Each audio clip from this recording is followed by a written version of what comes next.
Abi ninyo, nito nabigyan ta ko nga maayo naglawas ang atong Pangulo. Pero sa dihang nagpost April 6, 2026, gipost na sila sa conference room. Sumala pa sa mga balita, okay na siya.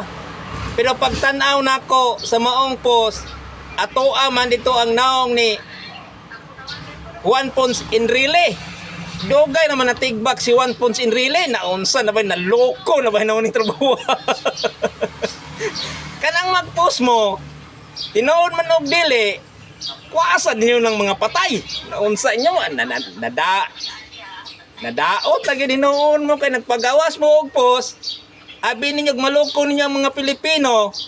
Nakita man dito si Juan Ponce Enrile unya ang pizza sa inyong post April 6, 2026. Na kaya mga Pilipino dili man nabugo. Nailhan man gud si Juan Ponce Enrile nga to dito kauban sa conference room. Yang saon man na ninyo karon nga nakita mo gid na. Wala po ninyo gikuha po tong patay. Ay grabe sad mo. Nga naman wala mo kabantay nga to dito si Juan Ponce Enrile naka-apel. Naloko na. Wala gid akong giingon. Kung unsay dangatan sa tong presidente, maayo man sa og lawas, kinahanglan i-update ninyo sa katawhang Pilipino parang masayod. Kay kinahanglan ang katawhang Pilipino masayod kung unsay kahimtang sa tong presidente bilang presidente aning Pilipinas. Naunsa day mo?